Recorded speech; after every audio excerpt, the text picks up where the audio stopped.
Kita mulai. Bismillahirrahmanirrahim. Assalamualaikum warahmatullahi wabarakatuh. Innal hamdalillah nahmaduhu wa nasta'inuhu wa nastaghfiruh wa natubu ilaihi min shururi anfusina wa min sayyiati a'malina. May yahdihillahu fala mudilla lahu wa may yudlil fala hadiyalah. Asyhadu an la ilaha illallah wahdahu la syarikalah wa nashhadu anna Muhammadan abduhu wa rasuluhu la nabiyya wa la rasula ba'dah. Qala Allah Ta'ala fi kitabihil karim, ya ayyuhalladzina amanu taqullaha haqqa tuqatih wa la tamutunna illa wa antum muslimun. Nusalli wa nusallim ala nabiyyinal karim rasulina Muhammad sallallahu alaihi wasallam wa ala alihi wa sahbihi wa man tabi'ahu bi ihsanin ila yaumil qiyamah. Wa qala Rasulullah sallallahu alaihi wasallam, min husnil islamil mar'i tarkuhu ma la ya'nih. Usi nafsi wa iyyakum bittaqwallah faqad fazal muttaqunal mu'minun, haitsu qala ta'ala fatazawwadu fa inna khairaz zadi taqwa wattaquni ya ulil albab. Amma ba'd. Bapak-bapak sekalian, jamaah pengajian yang dimuliakan oleh Allah Subhanahu wa taala. Alhamdulillah, di malam hari yang mulia ini kita kembali dipertemukan oleh Allah Subhanahu wa taala di tempat yang baik dan dalam kesempatan yang baik pula. Maka dari itu sudah selayaknya kesempatan ini kita jadikan sebagai alasan kita, salah satunya untuk bersyukur atas segala kenikmatan yang tetap tercurahkan kepada kita. Maka jamaah sekalian, semakin besar rasa syukur kita kepada Allah, semakin besar pula ketaatan kita kepada Allah Subhanahu wa taala. Karena syukur yang paling tinggi adalah ketika dia berusaha untuk mendekatkan dirinya kepada Allah Subhanahu wa taala. Syukur atas sehat, dia menggunakan sehatnya untuk ibadah. Syukur atas nikmat iman, dia menggunakan imannya untuk benar-benar bertaqarrub kepada Allah Subhanahu wa taala. Maka semoga kita semuanya adalah hamba-hamba Allah yang pandai bersyukur, sehingga kita senantiasa diberikan kemudahan oleh Allah untuk taat kepada Allah Subhanahu wa taala. Amin ya rabbal alamin.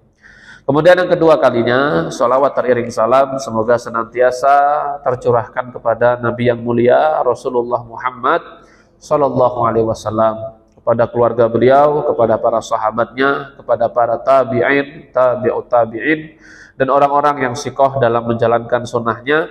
Kita berdoa kepada Allah, semoga kita semuanya dikumpulkan oleh Allah di dalam surga Firdaus bersama Nabi Muhammad SAW. Amin ya rabbal alamin. Lewat taklim pengajian malam hari ini, kami mengingatkan diri kami dan kepada para jamaah bapak-bapak sekalian, marilah kita sama-sama meningkatkan level keimanan dan ketakwaan kita kepada Allah. Sebab semakin sering kita mendengarkan pengajian, semakin sering kita mendengarkan tausiah, kita harus meluruskan niat agar yang semakin sering kita dengarkan ini bisa memberikan pengaruh yang baik terhadap jiwa kita, bisa memberikan pengaruh yang baik terhadap hati kita. Semakin kita tahu, semakin kita banyak mendengar, semakin kita mendalami agama Allah ini, harusnya hati kita semakin subur dengan iman yang terus tumbuh besar, sehingga menghasilkan buah-buah amal soleh dan akhlakul karimah. Tapi bukan menjadikan justru ilmu yang kita dengarkan ini sebaliknya, sebagai racun. Semakin dia mendengarkan nasihat, semakin dia mendengarkan pengajian, justru dirinya semakin merasa jauh dari Allah. Kenapa itu semua bisa terjadi? Bisa jadi, Pak, ketika setan ini tidak bisa menggoda kita untuk bermaksiat kepada Allah, setan akan menggoda lewat jalan yang lain. Jalan apa itu?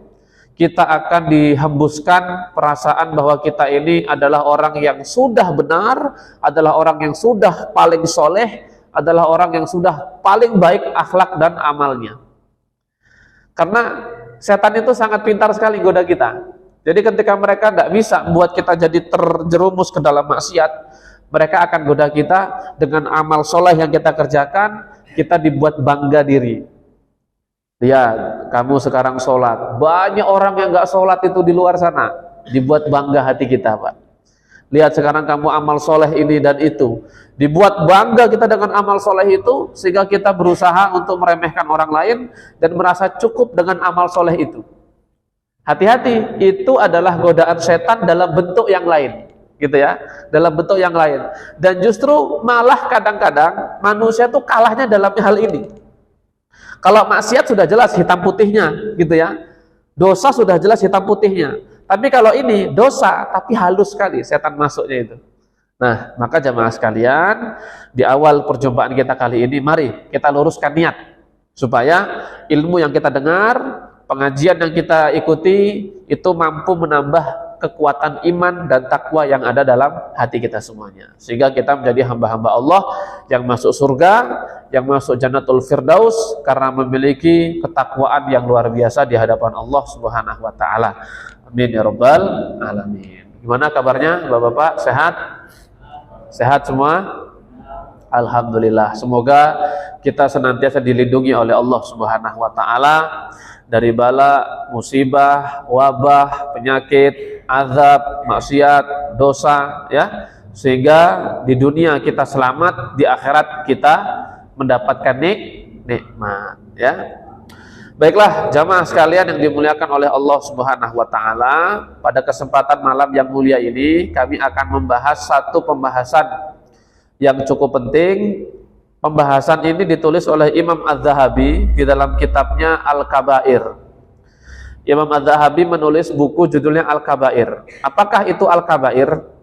Al-Kabair itu artinya kumpulan dosa-dosa besar. Ya, kumpulan dosa-dosa besar. Ada berapa dosa yang ditulis dalam kitab ini? Setidaknya ada 70 dosa. Kenapa kok disebut dosa besar? Karena dosa itu disebutkan secara spesifik di dalam Al-Quran, di dalam sunnah Nabi, atau disebutkan oleh para ulama-ulama salafus soleh.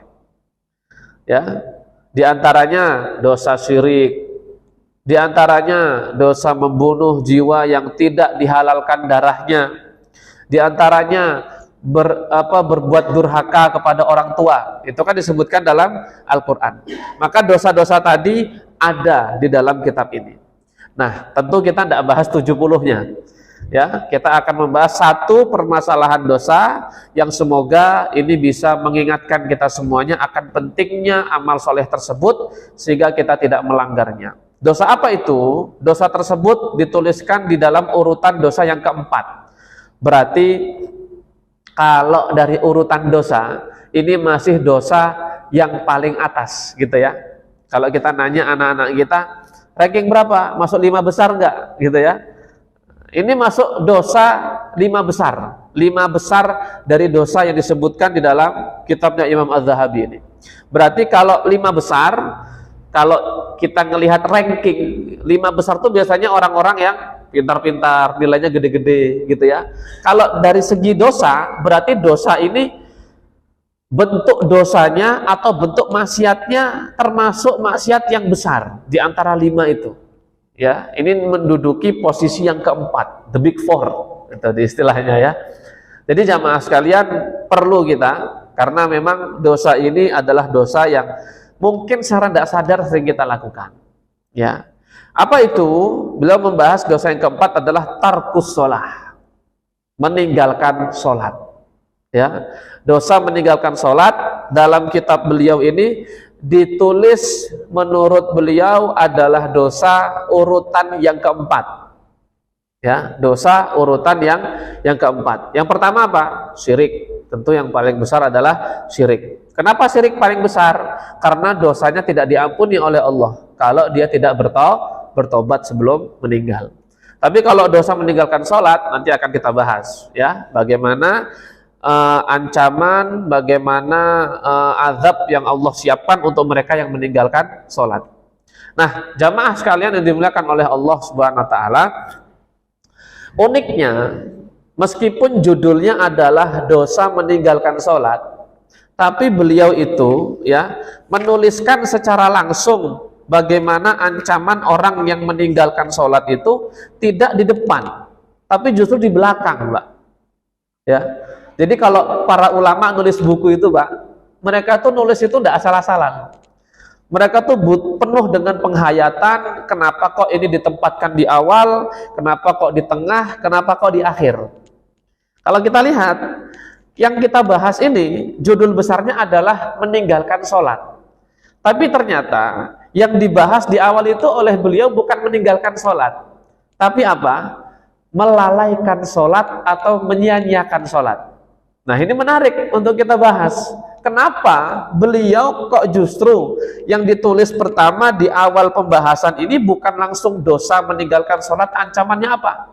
Tapi justru bagaimana Islam memandang orang-orang yang sholat ya, tapi lalai. Yang sholat, tapi sholatnya sia-sia. Gitu ya, bisa dipahami ya. Nah, jamaah sekalian yang dimuliakan oleh Allah, beliau membuka pembahasan ini dengan firman Allah di dalam surat Maryam ayat ke-60.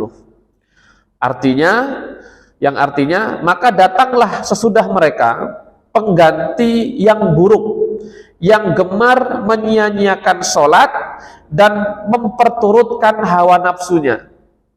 Jadi ayat ini mengabarkan bahwa di sepeninggal Nabi nanti akan ada orang-orang yang gemar menyia-nyiakan sholat dan menuruti hawa nafsunya. Hawa nafsu yang buruk tentunya ya. Maka kelak mereka akan menemui kesesatan, kecuali orang-orang yang kemudian mereka bertobat kepada Allah, beriman dan beramal soleh. Kata kuncinya ada dua, menyia-nyiakan sholat dan memperturutkan hawa nafsu. Kita tidak membahas yang memperturutkan hawa nafsu, kita fokus kepada bab tentang siapa sih mereka itu orang yang menyia-nyiakan sholat, gitu ya. Jamaah sekalian yang dimuliakan oleh Allah, dalam tafsirnya Ibnu Abbas mengatakan bahwa makna menyia-nyiakan sholat bukanlah meninggalkan sholat sama sekali. Artinya orang yang menyia-nyiakan sholat itu mereka tuh masih sholat, Pak, gitu ya. Mereka tuh masih sholat. Dalam ayat ini mereka masih sholat, tetapi mereka mengakhirkan waktu sholat dari waktu yang seharusnya.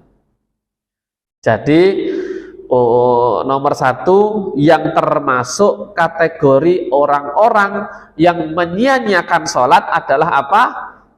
Mereka yang menunda waktu sholat. Bahkan ada seorang imam dari para tabi'in namanya Sa'id bin Musayyib. Beliau ini mengatakan bahwa yang dimaksud dengan menyia-nyiakan sholat adalah orang itu tidak mengerjakan sholat zuhur sehingga datang waktu asar. Jadi misalnya asar ini sekarang jam 3:30, sholat zuhurnya itu jam 3:04, gitu ya, jam 3:04. Tidak mengerjakan sholat asar sehingga datang waktu maghrib. Waktu maghrib jam berapa, Pak? 6:30 sekarang. Tidak sholat asar kecuali jam 6:04. Baru sholat asar dia, ya. Tidak mengerjakan sholat maghrib kecuali sudah masuk waktu isya. Azan isya jam 7:30, dia sholat maghribnya jam 7:04. Dan tidak sholat subuh kecuali apa? Tidak sholat isya kecuali mendekati waktu subuh. Dan tidak sholat subuh kecuali matahari sudah hampir terbit. Dalam perkataan ini, orang-orang ini sholat, bukan nggak sholat, mereka ini sholat, tetapi sholatnya tidak tepat waktu. Ini poinnya yang harus kita pahami, ya. Maka beliau mengatakan apa?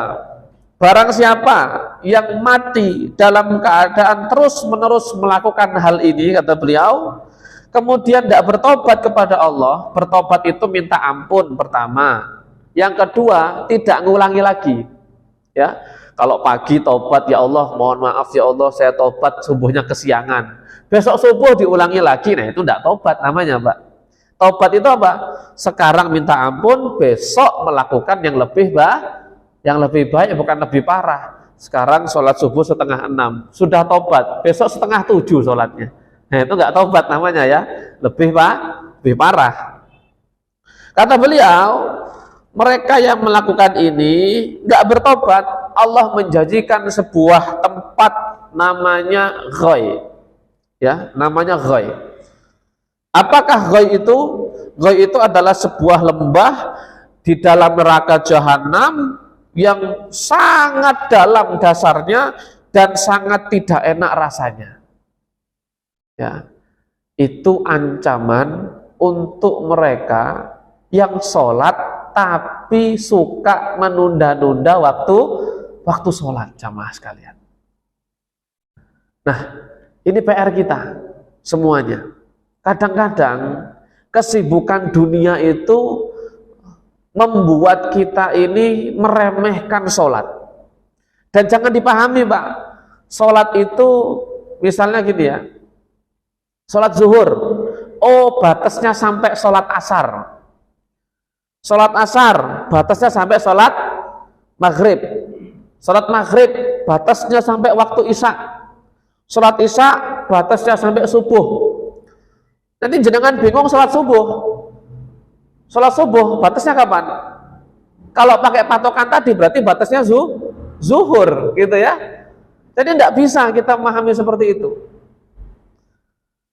Kita bisa sholat di akhir waktu, bukan karena disengaja, karena darurat, karena darurat. Misalnya dalam sebuah perjalanan, safar, gitu ya.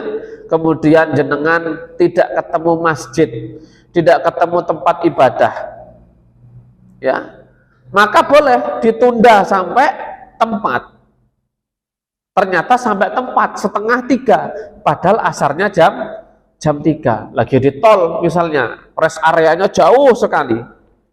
Atau ketiduran, ya, sebelum zuhur tidur karena lelah bekerja, ternyata tidak mendengarkan azan zuhur.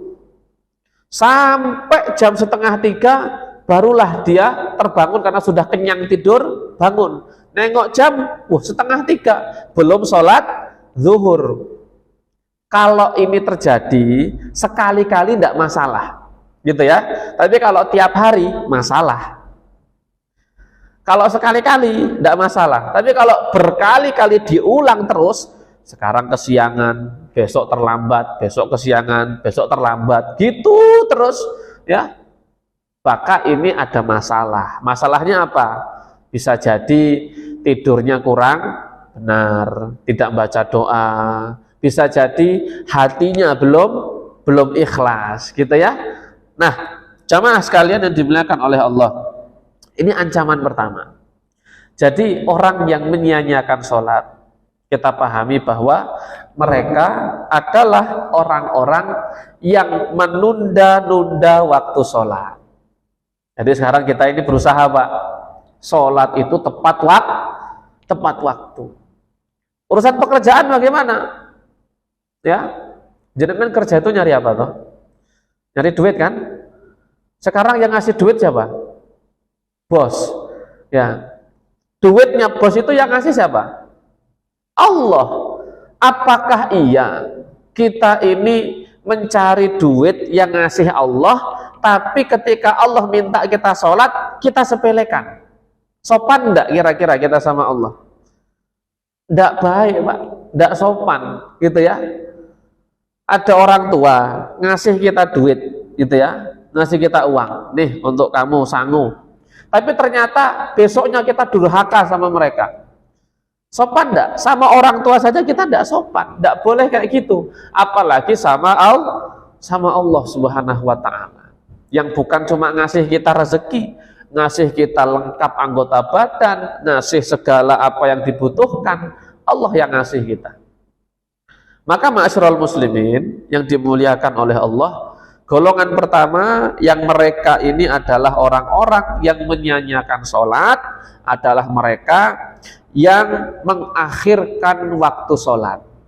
Nah, dalam ayat lain Allah juga mengatakan, berfirman, fawailul lil musallin alladzina hum an sholatihim sahun. Celakalah orang-orang yang sholat. Jelas sekali Allah mengatakan, fawailul lil musallin. Celakalah orang-orang yang sholat. Siapakah mereka yang celaka? Alladzina hum an sholatihim sahun. Mereka yang lalai dalam sholatnya. Suatu ketika Sa'ad bin Abi Waqqas pernah bertanya, ya, kepada Rasulullah, ya Rasulullah, bagaimana sih maksud dari orang-orang yang melalaikan sholat tadi? Kemudian Rasulullah menjawab, mereka adalah orang-orang yang mengakhirkan waktu sholat. Nah, jadi jamaah sekalian, bapak-bapak sekalian, dalam ayat ini ancaman Allah dengan neraka wail. Neraka wail itu digambarkan di sini oleh penulis bahwa sebuah neraka, tempat yang sangat panas, kalau gunung yang besar itu dimasukkan ke dalamnya, maka gunung yang besar itu akan meleleh seketika. Bayangkan Pak, gunung besar yang gitu meleleh. Kita ini kulit kena rokok saja bisa melepuh gitu ya. Gak sengaja kena knalpot melentung Pak kulit kita ini. Ya, itu bagaimana keadaannya kalau masuk ke dalam neraka wail. Na'udzubillah min dzalik. Maka jenis pertama dari orang-orang yang menyia-nyiakan sholat adalah apa? Mereka yang suka nunda-nunda waktu sholat. Siapa sholat tepat waktu? Siap enggak? Harus siap. Kenapa? Bukti kita berusaha mengamalkan ilmu yang sudah kita ketahui. Ya. Lagi di perjalanan, naik mobil pribadi lebih enak. Oh, sudah hampir masuk waktu zuhur. Siap-siap cari masjid. Kalau bisa berhenti sebelum masuk waktu zuhur. Kalau memang tidak bisa, kalau ketemu masjid pertama langsung istirahat, sholat. Ya, tunaikan sholat. Kalau di bis, di perjalanan, biasanya bis itu subuh jarang berhenti, gitu ya. Maka sholatlah dengan keadaan yang kita mampu. Kalau bisa ada kamar mandinya, kita bisa wudhu, silakan wudhu. Kalau tidak bisa, tayamum. Lalu bagaimana cara sholatnya? Duduk di kursi, menghadap mana? Menghadap ke arah kendaraan kita menuju. Kalau kendaraan kita ngadep sana, kursi kita ke sana, ya sudah, sholatlah dalam keadaan itu. Gitu ya. Kecuali kalau memungkinkan untuk sholat, kayaknya nggak mungkin juga. Kalau di bis itu kita berdiri di tengah kemudian sholat, mengganggu juga. Ya, karena di situ nggak cuma kita sendiri. Maka kalau keadaan seperti itu, sholatlah dengan keadaan kita. Ya, sholatlah dengan keadaan kita. Jelas ya Pak ya sampai sini ya. Baik. Pertama masalah waktu. Yang kedua, orang yang menyia-nyiakan sholat adalah mereka yang tidak tumakninah secara gerakan maupun bacaan. Ingat, secara gerakan maupun bacaan. Kalau sholatnya jahar, jenengan jadi imam, insya Allah beres. Jenengan jadi makmum, insya Allah beres. Apa yang dibaca imam, itulah yang jenengan baca. Biasanya sering terjadi kalau sholat sir, sholat zuhur dan sholat asar. Jadi kalau sholat sir, jenengan baca bismillahnya itu juga harus tenang. Jangan baca gini, saya contohkan ya. Bismillahirrahmanirrahim. Malika bidan ya kana budu ya kana siratal mustaqim siratal ladzina an'amta alaihim ghairil maghdubi alaihim waladdallin amin. Misalnya, suara itu saya kencangkan ketika jadi imam. Enak enggak kedengerannya? Salat maghrib misalnya tadi, Allahu Akbar. Alhamdulillahirabbil arrahmanirrahim. Malika bidan ya kana budu ya kana siratal mustaqim. Itu kan versi dikeraskan kan? Kalau tadi kan dipelankan. Kebanyakan kita salat zuhur dan asar tuh gitu bacaannya, Pak. Tapi baca seperti bagaimana kita membaca dengan suara yang jelas. Ketika suara kita keras, bacalah dengan tenang. Alhamdulillahirabbil alamin, arrahmanirrahim, maliki yaumiddin. Jangan kebut meskipun bacaannya sir pelan, bacaannya harus tetap tartil. Pelan-pelan, jangan terburu-buru. Karena apa? Kata Ibnu Katsir dalam tafsirnya, kita ini ketika sholat sedang komunikasi dengan Allah. Jenengan kalau nelpon atau jenengan kalau ngobrol, ngomongnya terlalu cepat, apa yang bisa didengar? Tidak ada, ya, nggak bisa dipahami kan obrolannya. Nek ngobrol dua orang, ngomongnya cepet banget yang satu ini, nggak kedengeran apa yang diomongin, Pak. Ya, begitu juga kita kalau komunikasi dengan Allah. Meskipun Allah maha tahu apa yang kita mau, maha tahu apa yang kita omongkan, tetapi itu merupakan bagian dari adab kita dalam ibadah kepada Allah. Sama manusia saja kita kalau ngomong pelan-pelan, sama bapak ibu, sama anak-anak gitu ya, sama orang tua, sama tetangga, sama orang lain, kita kalau ngomong pelan-pelan. Jangan, Pak itu ya, nggak sopan, nggak dipahami maksudnya. Ini sama Allah Subhanahu wa Ta'ala. Maka ketika kita baca, bacalah dengan pelan-pelan. Bismillahirrahmanirrahim. Alhamdulillahirabbil alamin, arrahmanirrahim, maliki yaumiddin. Gitu ya bacanya ya. Jadi jamaah sekalian, dari segi bacaan pertama. Nah, yang banyak salah, yang banyak tidak benar tumakninahnya adalah gerakan sholat. Ya, gerakan sholat. Maka jamaah sekalian yang dimuliakan oleh Allah, mungkin nanti kita kapan-kapan bisa, Pak. Kalau waktunya longgar, kita belajar gerakan sholat. Dari takbiratul ihram sampai duduk salam. Salamnya seperti apa? Karena ada banyak orang salah, kurang benar. Ya, ketika takbiratul ihram, ada yang cuma Allahu Akbar. Gitu ya. Posisi tangannya di mana juga belum benar. Ya. Posisi meletakkan telapak tangan ketika takbiratul ihram seperti apa? Juga banyak yang versi masing-masing, gitu ya. Ada yang cuma gini saja, ada yang malah gini. Yang mana yang benar, gitu ya? Ini perlu kita belajar, jamaah sekalian. Supaya apa? Kualitas sholat kita ini semakin bertambah baik. Kan seru, Pak, enak. Kalau sholat kita ini semuanya karena ilmu. Nah, ada yang diputar juga, gitu ya. Allahu Akbar. Jangan kirain lagi senam apa ngudek kue ini kayak gini, ya. Dan itu terjadi. Sedekapnya kadang-kadang nggak di sini, Pak. Ada yang di samping sini sakit pinggang, ada yang sebelah sini sakit mah, gitu ya. Jadi macam-macam. Dan bagaimana versi yang benar, ya nanti insya Allah mungkin bisa disampaikan Ustaz Thorik, Ustaz Dodi di lain kesempatan, supaya jamaah paham gerakan sholat yang benar. Cara rukuk seperti apa? Ada rukuknya itu kayak turunan, Pak. Punggungnya itu ya, kayak turunan. Ada nggak tanjakan kalau tinggi? Padahal harusnya apa? Kayak jalan biasa itu, lurus 90 derajat. Nah, bagaimana supaya tercapai 90 derajat tadi? Ada caranya. Rasulullah itu ketika mengajarkan sahabat sholat, apa kata Rasulullah? Shollu kama ra'aitumuni usolli. Sholatlah kalian sebagaimana kalian melihatku sholat. Sahabat dikumpulkan, lihat cara saya sholat, gitu ya. Jadi semua sahabat sholatnya niru dengan Rasul. Jadi nggak ada yang versi mereka masing-masing. Jadi ma'asyiral muslimin, dari segi gerakan kita harus meningkatkan lagi supaya semakin benar, ya. Posisi mata ketika sholat, ada sholat itu, Pak, kayak musang, ngelihat atas, kanan, ngelihat kiri, ngelihat depan, gitu ya.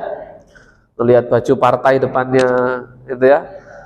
Belum kalau iklan lampu, ya, toko besi misalnya, ya. Gimana mata kita ngelihat tempat sujud harusnya. Jadi ada hal yang harus kita berusaha untuk tingkatkan, terutama dalam masalah sholat. Dan belum lagi berbicara masalah orang yang kalau sholat terburu-buru. Ini juga, ya, sholat terburu-buru. Maka ada itu kalau misalnya pas Ramadan pasti viral itu videonya. Sholat 23 rakaat 7 menit. Ya, pasti viral itu, Pak, videonya. Ya. Walau alam pendapat mana atau kesimpulan ulama dari mana yang dipakai, kami belum pernah mendapatkan atau belum pernah mendengar langsung dari ulama yang boleh sholat keadaan seperti itu, gitu ya. 23 rakaat 7 menit jamaah sekalian. Kita saja sholat isya minimal 10 menit, yang cuma 4 rakaat, ya. Maka kalau sholatnya seperti itu enggak dapat apa-apa kecuali apa? Menggugurkan kewajiban saja sudah. Pahala nggak dapat, khusyuknya nggak dapat, nikmat sholatnya nggak dapat. Yang penting apa? Saya sudah sholat, selesai. Ya, ya ada bagusnya juga dia masih mau sholat, gitu ya. Tapi alangkah lebih baiknya sesuatu yang sudah baik kita tingkatkan agar menjadi lebih baik lagi. Kayak jenengan buat rumah itu loh, Pak.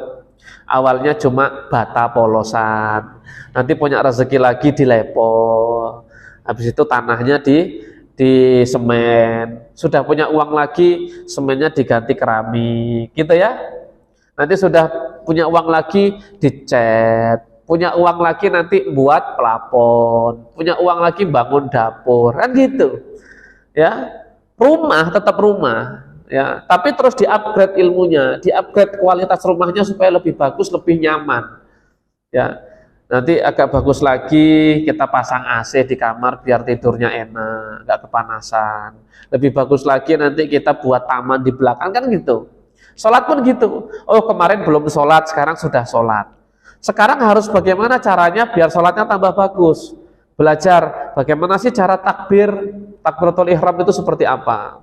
Bagaimana supaya kita ini gerakannya benar ketika rukuk seperti apa. Oh, bacaannya biar benar kayak mana. Itu luar biasa nanti, Pak. Mereka adalah orang-orang yang beruntung untuk apa? Meningkatkan amal soleh. Kualitas amal solehnya terus naik. Gitu ya. Baik, jamaah sekalian yang dimuliakan oleh Allah Subhanahu wa taala. Kenapa hal ini begitu penting? Ya, sebab hal inilah yang banyak terjadi di tengah-tengah kaum muslimin. Ya. Jadi kenapa hal ini yang pertama kali dibahas oleh beliau? Karena hal inilah yang banyak terjadi di tengah-tengah kaum muslimin. Kaum muslimin yang sholat insya Allah banyak, Pak. Ya, tetapi yang sholatnya benar, yang sholatnya tumakninah, itu harus dipilih lagi. Ya, pertama yang nggak sholat, kemudian udah ada yang sholat, alhamdulillah. Kualitas sholatnya benar harus dipilih lagi. Ya, belum kita punya PR khusyuk. Saya pribadi itu merasa seumur hidup saya ketika sholat belum pernah tuh khusyuk dari takbiratul ihram sampai salam. Kadang-kadang kita sudah jaga, Pak. Kita ini dari takbiratul ihram sudah khusyuk sekali, tidak mikir kemana-mana kecuali ketika sholat. Mau salam tiba-tiba tiba-tiba setan ini menghembuskan dalam pikiran kita. Pikirkan ini, pikirkan itu, tidak khusyuk lagi. Maka alhamdulillahnya oleh para ulama khusyuk itu tidak wajib, tapi sunnah yang harus diupayakan. Bayangkan kalau khusyuk itu jadi wajib, Pak. Seperti rukuk, seperti sujud. Sholat kita ini nggak ada yang sah, gitu ya. Kenapa? Karena rukuk, karena khusyuk itu wajib. Alhamdulillahnya khusyuk itu cukup sunnah yang harus diupayakan saja, supaya sholat kita lebih sempurna. Nah, ma'asyiral muslimin yang dimuliakan oleh Allah. Jadi paham ya, Pak ya? Orang yang menyanyiakan sholat apa? Pertama, suka menunda-nunda waktu sholat. Yang kedua, tidak tartil atau terburu-buru dalam bacaan dan terburu-buru dalam gerakan. Yang tenang, sholat itu yang tenang. Sholat itu penenang jiwa kita. Makanya Rasulullah kalau nyuruh Bilal sholat, nyuruh Bilal azan, bukan Bilal azan, bukan. Tapi apa? Ya Bilal arihna bisolah. Wahai Bilal, istirahatkan kami dengan sholat. Bilal sudah paham. Naik beliau ke atas mimbar, ke atas tower untuk azan. Karena apa? Hati kita ini akan istirahat, akan tenang, akan nyaman ketika kita dalam kondisi sholat. Bagaimana mau tenang kalau dunia itu masih kita bawa ketika kita sholat? Ya, kalau bagaimana kita mau tenang kalau sholat kita tidak benar, terburu-buru? Nah, ma'asyiral muslimin yang dimuliakan oleh Allah, ini hal pertama, bab tentang bagaimana menyanyiakan sholat, dan ini yang dibahas pertama kali oleh beliau, gitu ya. Ma'asyiral muslimin yang dimuliakan oleh Allah Subhanahu wa taala, kita lihat bagaimana kekhusyuan para ulama salafus soleh ketika sholat. Imam Asy-Syafi'i suatu ketika pernah sholat ba'diyah zuhur. Habis sholat zuhur, sholat ba'diyah ya. Ba'diyah zuhur, ketika itu sholatnya di kebun kurma karena beliau habis bekerja atau ada majelis di sana. Ketika sholat selesai, beliau itu mengangkat gamisnya, mengangkat gamis atau jubahnya. Ternyata terlihat di kakinya itu ada sekitar 16 sampai 18 sengatan hewan yang tersisa di sana, terlihat di sana, ya, bekas sengatan hewan. Kata beliau, kata temannya, wahai Imam Syafi'i, kenapa engkau tidak membatalkan saja sholatmu? Ya, apa kata beliau? Saya ini sedang membaca sebuah surat dan sedang merasakan nikmat dalam sholat. Saya tidak ingin karena sengatan hewan tadi saya itu sampai menghentikan kenikmatan sholat saya kepada Allah Subhanahu wa ta'ala. Itu disengat lebah, Pak. Kadang-kadang kita nyamuk saja plak gitu ya. ada rengit kita giniin gitu ya. Jadi kalau orang sudah tenggelam dalam nikmatnya sholat, apa saja gangguannya, ya itu tidak kerasa. Nikmatnya luar biasa. Kita lihat potret yang lebih ngeri lagi, Umar bin Khattab. Ya, kala itu Umar itu sedang terluka karena ditusuk oleh seseorang. Ya, kemudian ada sahabat mengatakan, Anda tetap ingin mengerjakan sholat wahai Amirul Mukminin? Ya, dan sungguh tidak ada tempat dalam Islam bagi yang menyia-nyiakan sholat, kata beliau. Lalu ia pun mengerjakan sholat meski dari lukanya mengalir darah yang cukup banyak. Jadi suatu ketika Amirul Mukminin Umar bin Khattab sedang sholat, kemudian sedang ngimami sholat, kemudian ada seorang munafik yang menusuk beliau dari belakang. Para sahabat kemudian, ya Umar sontak membatalkan sholatnya gitu ya. Para sahabat tanya, wahai Amirul Mukminin, apakah kamu tetap mau sholat atau menghentikan sholatmu? Saya ingin tetap sholat, meskipun darah itu sedang ngalir. Kenapa? Karena tidak ada kenikmatan yang bisa menggantikan kenikmatan sholat. Artinya kita nggak perlu se-ekstrim Umar sampai ditusuk gitu Pak. Ya, itu sesuatu yang luar biasa kita bisa upayakan. Bagaimana kekhusyuan para ulama, kekhusyuan para sahabat ketika sholat. Nah, jamaah sekalian yang dimuliakan oleh Allah Subhanahu wa Ta'ala, kekhusyuan bisa tercapai dengan berusaha sholat tepat waktu, dengan berusaha gerakannya tidak terburu-buru, dengan berusaha membenarkan bacaan sholat kita. Maka sekarang belajar yang paling penting adalah belajar bacaan sholat. Bagaimana doa rukuk, bagaimana doa sujud, bagaimana doa tahiyat awal, bagaimana doa tahiyat akhir. Tuh yang paling sekarang jenengan harus belajar tuh Pak, urgen. Boleh nggak kalau sholat kita pakai kertas supaya kita cepat hafal? Boleh, silakan. Tapi kertas ya, jangan HP. Pakai kertas di print, misalnya jenengan nggak hafal doa iftitah, print saja doa iftitah. Allahu Akbar, ya. Kabira walhamdulillahi katsira wa subhanallahi bukratan wa asila, dan seterusnya sampai selesai.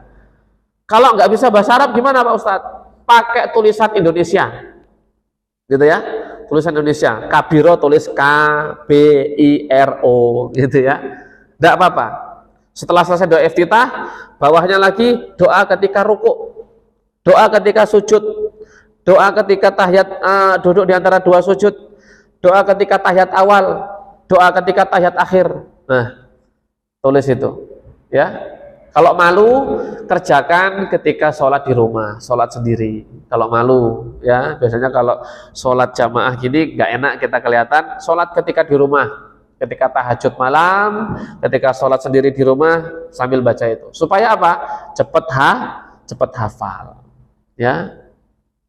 Jadi persoalan pertama itu menyia-nyiakan sholat. Ya, waktu, gerakan dan bacaan kita harus tenang. Tumak ninah itu apa Pak? Tumak ninah itu bukan pelan-pelan, bukan terlalu lambat. Tumak ninah itu tidak terlalu cepat dan tidak terlalu lambat, proporsional, tengah-tengah, tenang. Karena kalau imam kecepatan juga nggak enak, imam terlalu lama juga nggak khusyuk, gitu ya. Jadi tenang, posisinya tengah-tengah. Ya. Nah, itu persoalan pertama. Yang kedua, sekarang kita bahas tentang bagaimana hukum meninggalkan sholat, gitu ya. Hukum orang-orang meninggalkan sholat. Setidaknya orang yang meninggalkan sholat itu terbagi menjadi dua, jemaah sekalian. Jenis pertama adalah mereka yang tidak sholat karena meyakini sholat itu tidak wajib atau merubah ketentuan sholat yang harusnya 5 waktu dirubah menjadi 2 waktu, 3 waktu atau 4 waktu. Ya. Misalnya, kenapa kamu nggak sholat? Yang penting saya Islam, nggak usah sholat. Sholat itu nggak wajib. Nah, orang seperti ini dalam syariat hukumnya murtad. Dia telah keluar dari agama Islam. Kenapa? Karena rukun Islamnya 5. Syahadat, sholat, puasa, zakat, haji. Ada satu yang tidak diyakini kewajibannya, maka rukun Islamnya batal. Dia secara syariat telah keluar dari ajaran Islam dan telah murtad. Kalau mau masuk Islam lagi harus syahadat lagi. Bahkan di zaman Abu Bakar As-Siddiq ada orang-orang yang menolak zakat, mawani'uz zakat. Itu sama Abu Bakar, kalau kalian tetap tidak mau bayar zakat, kami perangi. Dan beneran diperangi, Pak. Kenapa? Karena mereka murtad. Ya. Nah, jadi yang pertama karena tidak meyakini kewajiban sholat, atau ada yang mengubah waktu sholat dari 5 jadi 3 atau 2 atau dikurangi.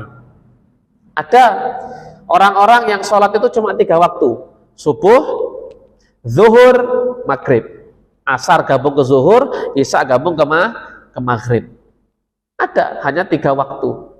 Ya, kecuali kalau jama nggak masalah, lagi safar masuk waktu zuhur, sholat asarnya ditakdim, dimajukan di waktu zuhur, nggak apa-apa, safar itu ya.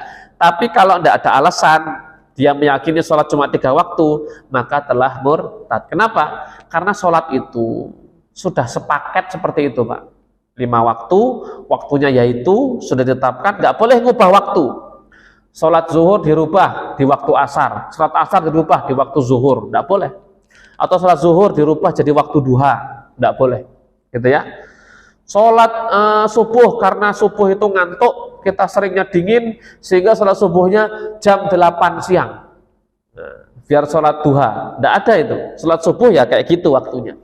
Ketika fajar, sodik sudah menyingsing, ya. Nah, kalau yang jenis pertama ini jarang biasanya, ya. Yang banyaknya jenis kedua, hukum orang yang meninggalkan sholat, jenis kedua adalah disebabkan karena rasa malas. Ya, disebabkan karena rasa malas. Secara prinsip, secara pribadi, dia tetap meyakini bahwa sholat itu wajib. Bapak yakin sholat wajib? Wajib, Mas. Tapi kenapa nggak sholat? Males saya ini. Bapak kenapa nggak sholat? Kerjaan saya banyak. Gitu ya. Bapak kenapa nggak sholat? Alasan saja dia ketiduran, ya. Aslinya malas juga. Jadi orang yang kedua secara syariat tidak dihukumi murtad, tetapi hanya mendapatkan dosa besar. Tapi saya mau kasih gambaran ke jenengan ini. Dosa besarnya kayak apa? Orang yang tadi masih sholat, kemudian melalaikan sholat, itu hukumannya masuk neraka wail. Neraka wail itu kalau gunung dimasukkan di situ meleleh. Itu yang sholat tapi menyia-nyiakan sholat. Artinya orang masih sholat. Bisa kita bayangkan bagaimana hukuman orang yang tidak sholat, gitu ya. Lebih parah dari itu, jemaah sekalian. Bahkan ya, para ulama mengatakan ini khusus sholat berjamaah ya, sholat berjamaah. Orang munafik di zaman Nabi itu masih ikut sholat berjamaah sama Nabi di masjid. Yang munafiknya kecil, ya. Tapi kalau munafiknya besar, yang paling munafik sekali itu sudah nggak sholat lagi di masjid bersama Nabi. Mereka buat masjid sendiri, ya. Jadi sekarang jamaah sekalian, orang yang masih sholat saja, ya, itu masih ada munafiknya, apalagi yang tidak sholat. Tahu sholat itu wajib, tapi malasnya luar biasa hanya untuk sholat. Nah, ini harus kita nasihatkan kepada istri kita, pada anak kita, sanak kerabat kita. Tapi dia masih nakal, Pak Ustadz, masih narkoba, masih minum minuman keras, masih judi, itu nggak ada urusan, ya. Biar Allah yang ngasih hidayah. Urusan kita adalah kamu judi nggak apa-apa, tapi tolong ingat waktu sholat. Kenapa? Karena kalau orang itu masih sholat, Pak, hatinya tuh masih terhubung sama Allah. Kalau dia sudah nggak sholat, sudah hari-harinya maksiat, tambah lagi nggak sholat. Saya pernah mendapati ya cerita dari seorang veteran tentara itu. Kawannya itu ya hobinya judi, tapi alhamdulillah kalau dengar azan judinya berhenti, Pak. Kita tutup dulu majelis kita gitu ya, kartunya dibereskan semua, sholat ya ke masjid, ya. Selesai sholat judi lagi, ya. Selesai sholat maksiat lagi. Tapi alhamdulillah ketika itu terus dilakukan, Allah itu akan memberikan apa? Memberikan hidayah dengan, kok saya ini nggak kenyang-kenyang ya maksiat gitu ya. Kok saya ini kok nyaman terus kayaknya dibuat dosa ini. Nanti Allah akan berikan hidayah kepada seseorang bahwa dia sudah tidak nyaman lagi untuk maksiat kepada Allah. Yang awalnya maksiat itu jadi nikmat, diubah oleh Allah, maksiat ini jadi sebuah beban. Tidak nyaman hatinya. Dan itulah tanda-tanda mereka yang bertobat kepada Allah Subhanahu wa taala, hatinya dibuat merasa tidak nyaman dengan dosa dan maksiat. Nah, ma'asyiral muslimin yang dimuliakan oleh Allah Subhanahu wa taala, ayolah, marilah ya, kita jadi orang-orang yang mempelopori kebaikan. Kita ajak orang-orang untuk kembali sholat, untuk kembali bersujud kepada Allah ya. Itu yang harus kita paling kita gencarkan sekarang. Masjid sudah banyak ya, azan sudah menggema di mana-mana. Bahkan HP kita pun sudah bisa azan sekarang. Jam sudah ada di mana-mana, jam tangan ada, jam HP ada, jam dinding ada.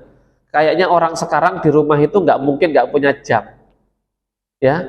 Dan orang sekarang kayaknya nggak mungkin Pak nggak punya HP, nggak ketang HP ceng-ceng po itu ya, pasti punya. Artinya dia bisa tahu kapan waktu sholat. Dan kayaknya sekarang untuk daerah sini nggak ada tempat yang nggak ada masjid atau nggak dengar azan, pasti dengar azan. Gitu ya. Nah, kenapa kok justru semakin kita kuat untuk dengarkan azan, semakin kuat fasilitas, kok kita ini tidak pernah nambah kualitas ibadahnya? Zaman Nabi masjidnya gor 1 Pak. Ada sahabat itu yang jalan itu ke masjid 2 kilo. Ketika sholat subuh nggak kelihatan, kemana fulan? Kok nggak ke masjid? Tidak tahu ya Rasul, sudah tidak kelihatan beberapa hari. Sama Nabi ditanya, di mana rumahnya? Ada yang tahu enggak?